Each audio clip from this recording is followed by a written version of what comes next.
વિદ્યાર્થી ભાઈ બહેનો, તમે ખાસ તો 11મા ધોરણમાં પ્રવેશ મેળવ્યો, એક તમારા જીવનમાં એક 10મા ધોરણની લાયકાત પ્રાપ્ત કરી અને એસએસસીની લાયકાત પ્રાપ્ત કરી. હવે તમે એચએસસીની લાયકાત માટે ધોરણ 11માં પ્રવેશ કર્યો. આપ સૌને સફળતા બદલ અભિનંદન અને આવી સફળતા મળતી રહે.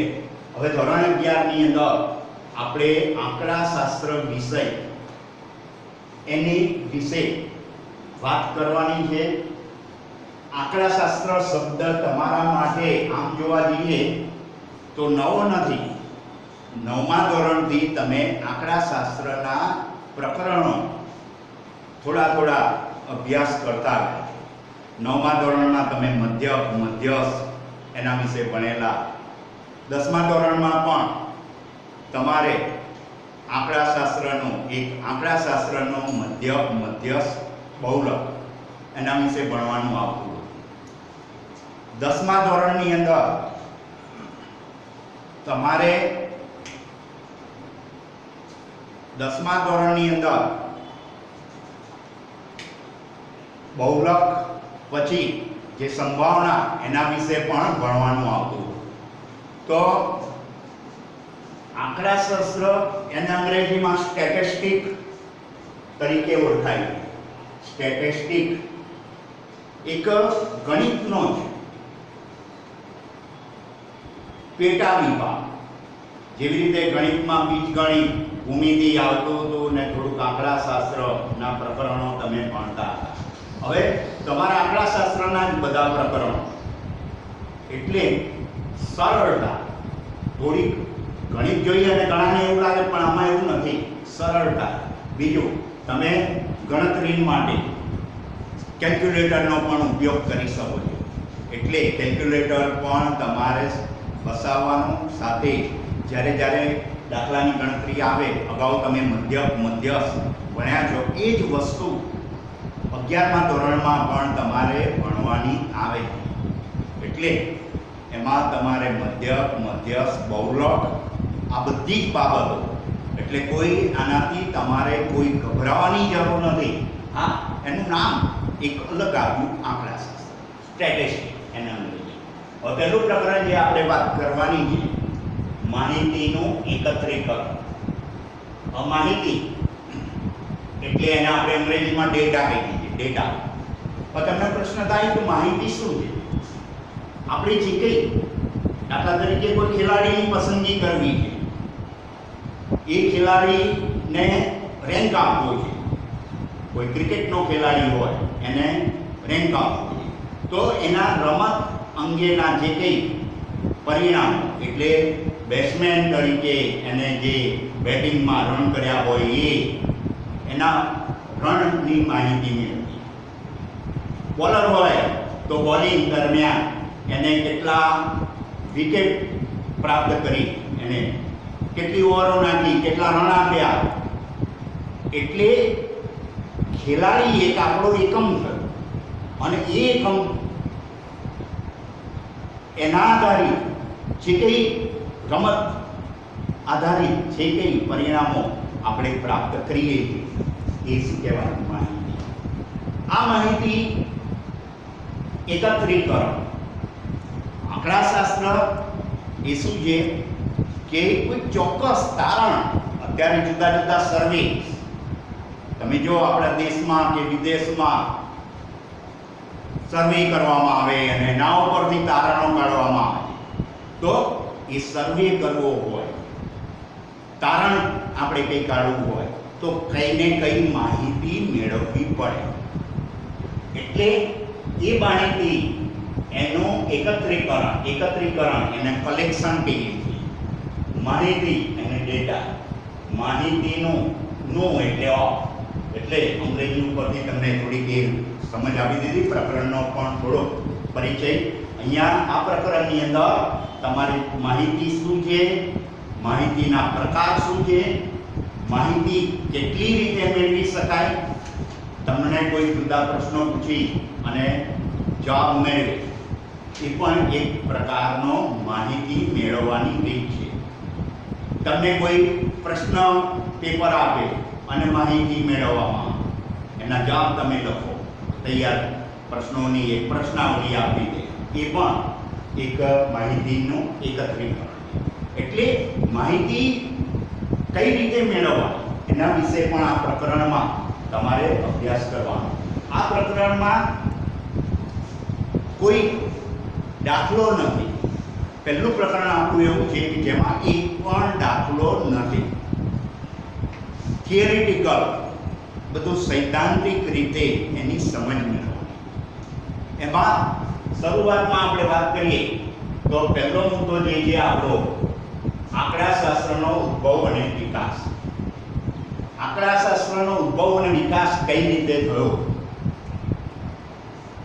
કોઈ પણ બાબત હોય, આપણે સામાન્ય રીતે કહીએ, ધારો કે આપણે અગાઉ તમે વિજ્ઞાનમાં ભણતા હતા તો કોઈક નિયમ કે સિદ્ધાંત, દાખલા તરીકે ન્યૂટને જોયું કે સફરજન નીચે પડ્યું અને એના ઉપરથી આ સફરજન કેમ નીચે પડ્યું એના વિશે વિચાર્યું અને ગુરુત્વાકર્ષણનો નિયમ આવ્યો. એટલે ગુરુત્વાકર્ષણના નિયમ કોના સમયથી છે? તો ન્યૂટનના સમયથી. એવી રીતના આંકડાશાસ્ત્રી છે, એમાં જુદા જુદા આંકડાશાસ્ત્રીઓ, જે અમુક આંકડાશાસ્ત્રીઓનો તમે 10મા ધોરણમાં પણ સાંભળ્યા છે. કાર્લ પિયર્સન છે, પછી લાપ્લાસ, તમે સંભાવનાની વ્યાખ્યા 10મા ધોરણમાં તમે સંભાવના પ્રકરણ ભણ્યા, 9મા ધોરણથી આમ તો ભણતા હતા. એમાં 10મા ધોરણમાં સંભાવનાની વ્યાખ્યા લાપ્લાસે આપી. લાપ્લાસ એટલે જુદા જુદા આંકડાશાસ્ત્રીઓએ કઈ રીતે આંકડાશાસ્ત્રમાં ફાળો આપ્યો એના વિશે વાત કરવાની છે. વિશ્વ સ્તરે, આખા વિશ્વમાં આ આંકડાશાસ્ત્રનો ઉદ્ભવ એટલે કોઈ પણ વિષય હોય એને ઉદ્ભવ, શરૂઆત કઈ રીતે, ક્યાંથી થઈ, શરૂઆત કોણે કરી, કઈ રીતે એનો ઉપયોગ થયો અને એમાં જુદા જુદા સંશોધનો કર્યા, વિકાસ કર્યો, કઈ રીતે કોને ભાગ ભજ્યો, એનો પહેલા મુદ્દામાં વાત કરવાની. એમાં પહેલું જે વાત છે આંકડાશાસ્ત્રનો ઉદ્ભવ અને વિકાસ, એની અંદર પહેલું છે મૌર્ય સામ્રાજ્ય. મૌર્ય સામ્રાજ્યમાં તમે ચંદ્રગુપ્ત મૌર્ય એવું નામ ઇતિહાસમાં સાંભળ્યું છે. તો એ જે મૌર્ય સામ્રાજ્ય હતું એમાં ચંદ્રગુપ્ત મૌર્યનું સામ્રાજ્ય હતું. ઈસવીસન પૂર્વે 321 થી 296 નો જે ગાળો હતો એની અંદર એ સમય દરમિયાન આંકડાશાસ્ત્રનો ઉપયોગ ખાસ થયો હતો. બરાબર? એટલે એ સમયથી જે મૌર્ય સામ્રાજ્યથી આંકડાશાસ્ત્રનો ભારતની અંદર એનો ખાસ કરી કે એટલા સમયથી એનો આપણે ઉપયોગ કરતા આવ્યા છીએ. ત્યાર પછી એના પછી જે મુઘલ સામ્રાજ્ય તરીકે ઓળખતા હતા, એમાં અકબરનું શાસન હતું.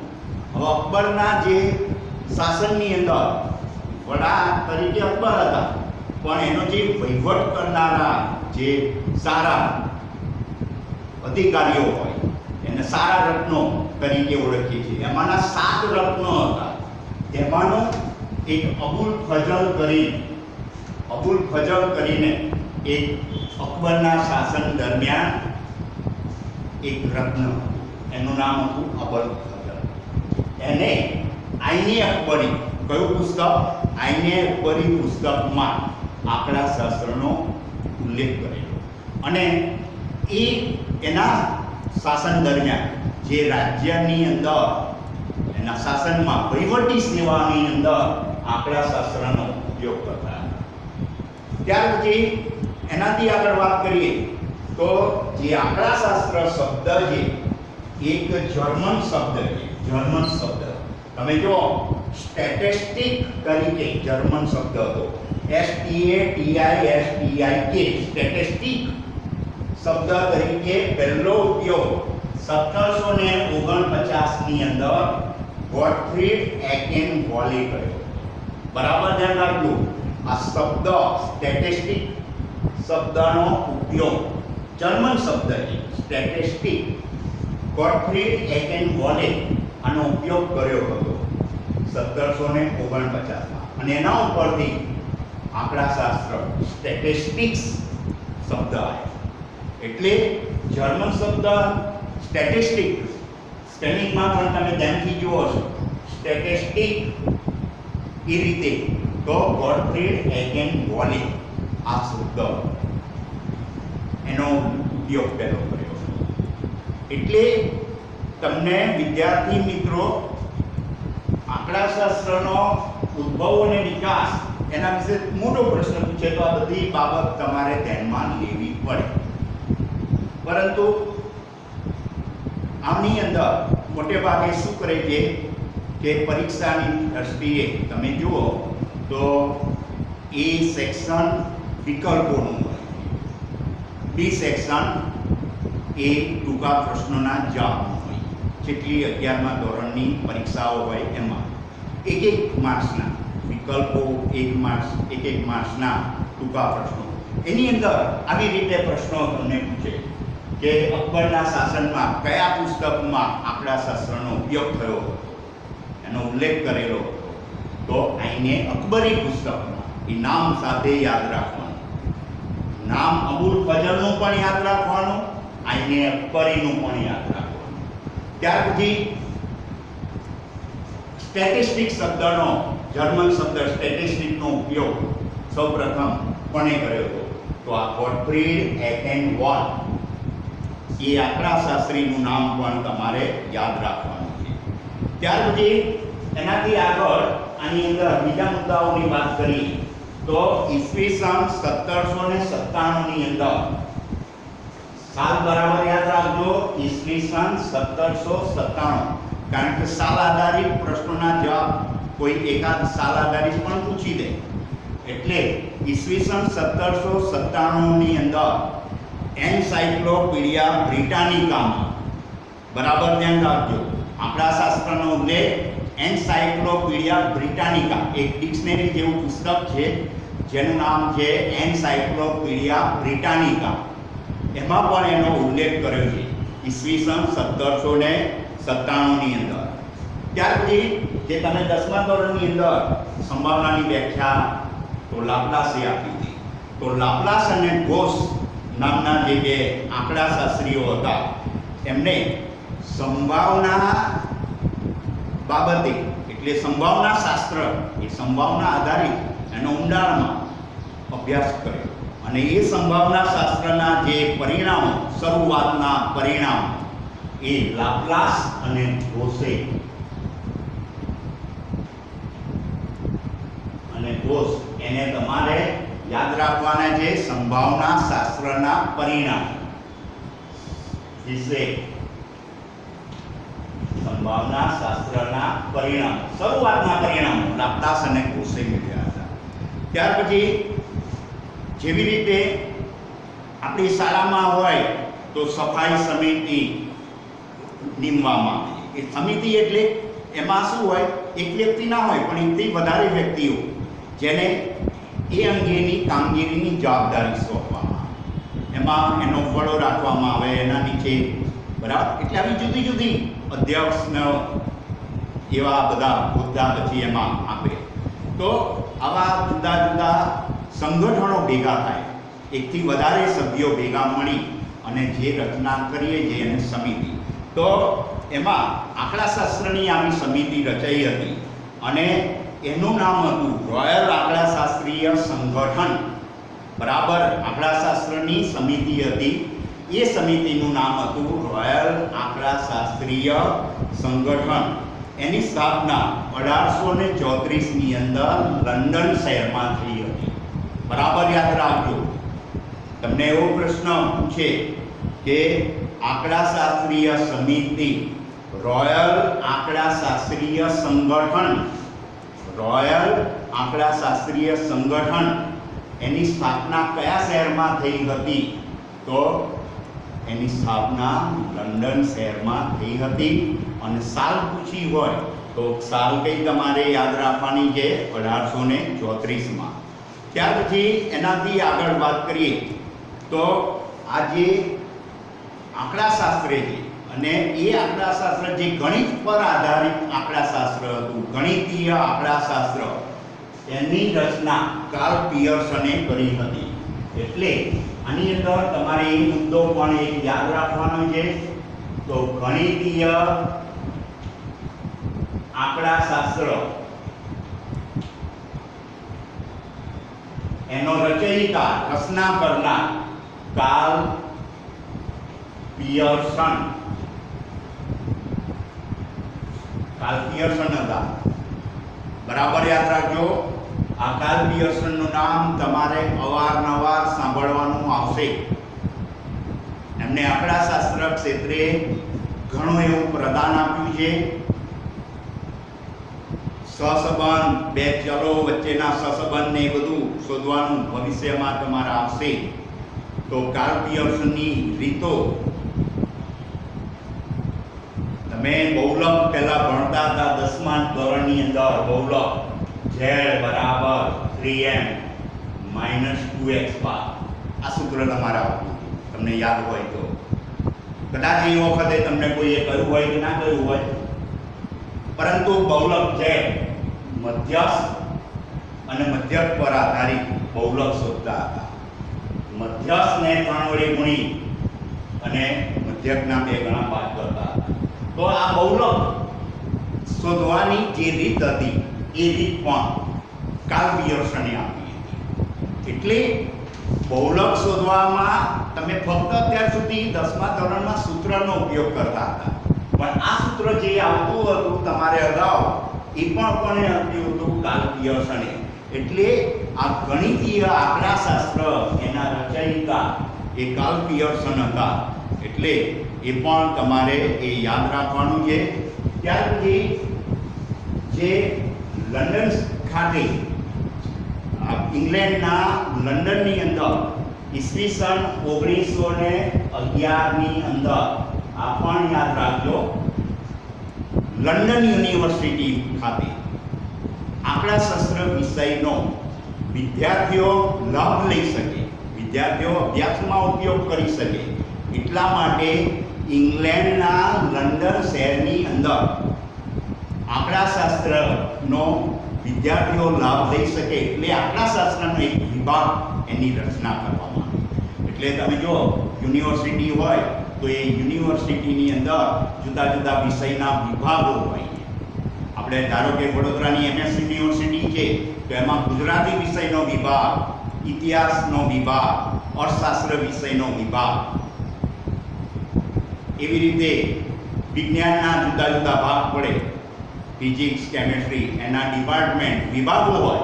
એવી રીતે લંડન યુનિવર્સિટીની અંદર 1911 ની અંદર આંકડાશાસ્ત્રનો આવો એક વિભાગ સ્થાપવામાં આવ્યો અને એ સ્થાપના કરી અને વિદ્યાર્થીઓને આંકડાશાસ્ત્રનું એમાંથી જ્ઞાન મળે એ માટે જુદી જુદી જરૂરિયાતો પણ એના દ્વારા પૂરી પાડવામાં આવી। ત્યાર પછી એક ફિશરનું નામ યાદ રાખવાનું છે તમારે, ફિશર। એમને ફિશર જે છે એમને આંકડાશાસ્ત્રની અંદર ઘણી બધી પદ્ધતિઓનો વિકસાવી છે। એ સિવાય જે જીનેટિક્સ, જનીનો ઉપર આધારિત, મનોવિજ્ઞાન, શિક્ષણ, ખેતી, આ બધા ક્ષેત્રે જે મેં ફિશર કહ્યું, ફિશર એવા આ જુદા જુદા ક્ષેત્રોની અંદર ફિશરે આંકડાશાસ્ત્રનો ઘણો એવો ઉપયોગ કરી અને એક ક્ષેત્રમાં સારું એવું પ્રદાન આપ્યું છે। જીનેટિક્સ હોય, મનોવિજ્ઞાન હોય, શિક્ષણ હોય, ખેતી, આ બધા ક્ષેત્રોમાં ફિશરે ઘણો એવો ફાળો આપ્યો છે આંકડાશાસ્ત્રના દ્વારા। એટલે આંકડાશાસ્ત્રના પિતા તરીકે ફિશર જાણીતા છે।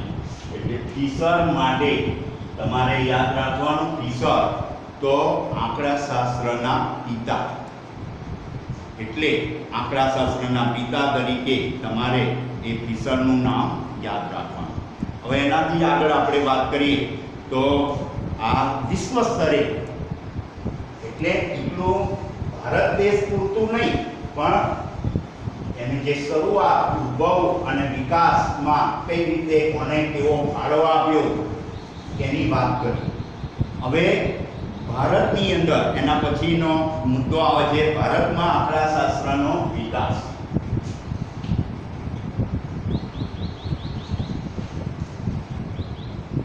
ભારતમાં આંકડાશાસ્ત્રનો વિકાસ.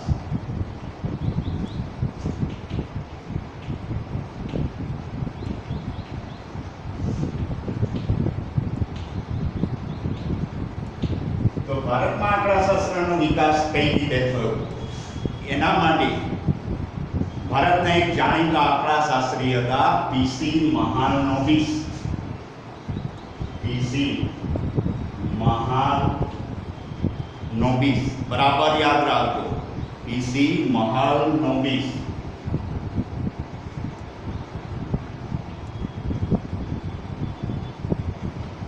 પીસી મહાલનોબિસ એમના દ્વારા એક આંકડાશાસ્ત્રની સંસ્થા સ્થાપવામાં આવી. એ સંસ્થાનું નામ હતું ભારતીય આંકડાશાસ્ત્રીય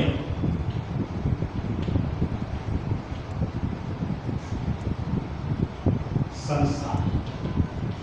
જો ભારતીય આંકડાશાસ્ત્રીય સંસ્થા પીસી મહાલનોબિસ દ્વારા ભારતના ગણિત આપણે આંકડાશાસ્ત્રી હતા એમના દ્વારા આ સંસ્થા સ્થાપવામાં આવી હતી. એ સંસ્થાને ટૂંકમાં આઈએસઆઈ તરીકે ઓળખતા હતા. એના અંગ્રેજી નામ ભારતીય એટલે ઇન્ડિયન સ્ટેટિસ્ટિકલ, ભારતીય આંકડાશાસ્ત્રીય સંસ્થા. તો ઇન્ડિયન, ભારતીય, ઇન્ડિયન સ્ટેટિસ્ટિકલ, STATIS સ્ટેટિસ્ટિકલ સંસ્થા, ઇન્સ્ટિટ્યૂટ,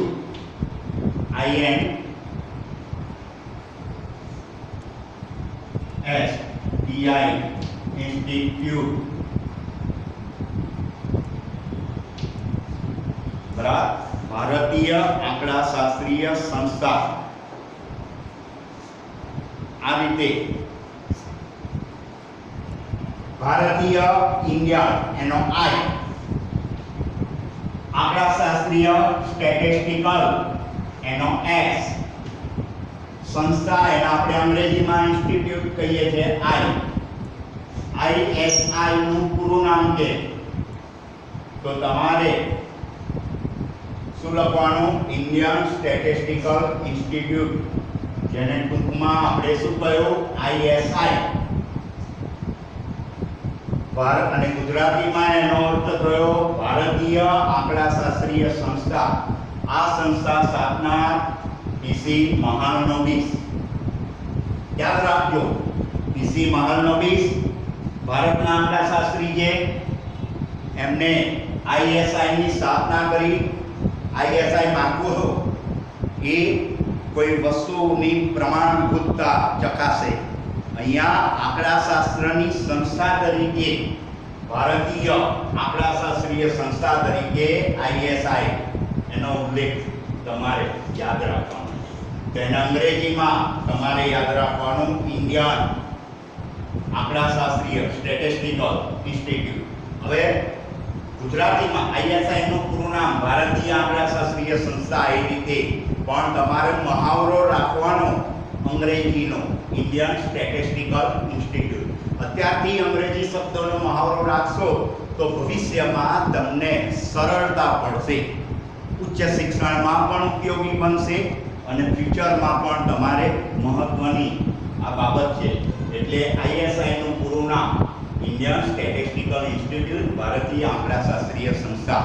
એ પીસી મહાલનોબિસ દ્વારા એ સ્થાપવામાં આવી હતી. એ સિવાય 1950 ની અંદર આ જ પીસી મહાલનોબિસે NSS નેશનલ સેમ્પલ સર્વે એની રચના કરી હતી. NSS, બરાબર. અને એ NSS ની માન્યતા સરકારી, બરાબર, આપણા સરકાર દ્વારા NSS ની માન્યતા આપવામાં આવી હતી. નેશનલ સેમ્પલ સર્વે NSS રાષ્ટ્રીય સેમ્પલ નેશનલ સેમ્પલ સર્વે નેશનલ જો આ ટૂંકાનામ પરથી તમારે યાદ રાખવાનું છે નેશનલ સેમ્પલ સર્વે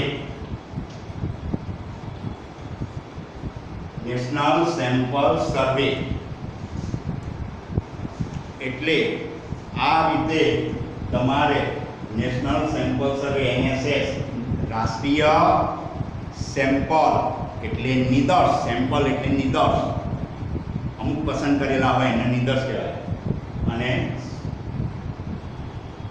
સેમ્પલ નિદર્શ સર્વે એટલે એના વિશે શું કરો કે જુદી જુદી માહિતી મેળવો અને કોઈ એનું તપાસ કરો એ સર્વે નેશનલ સેમ્પલ સર્વે રાષ્ટ્રીય નિદર્શ તપાસ સર્વે એટલે તપાસ એની સ્થાપના પણ પીસી મહાનંદી હજુ પણ ભારતમાં આપણા ક્ષેત્રમાં બીજો પણ ઘણા લોકોએ વિકાસ કર્યો છે જે કઈ સંસ્થાઓ આવ્યા સ્થપાયેલી છે એના વિશે ફરી આપણે વાત કરીશું અત્યારે પીસી મહાનંદી છે જે ભારતના આંકડાશાસ્ત્રી હતા એમને કઈ રીતે આંકડાશાસ્ત્રના વિકાસમાં ફાળો આપ્યો એની વાત કરી ફરીના પીરિયડમાં આપણે એનાથી આગળ બીજા જુદા જુદા જે કઈ સંસ્થાઓ હતી એને કઈ રીતે ફાળો આપે એની વાત કરીશું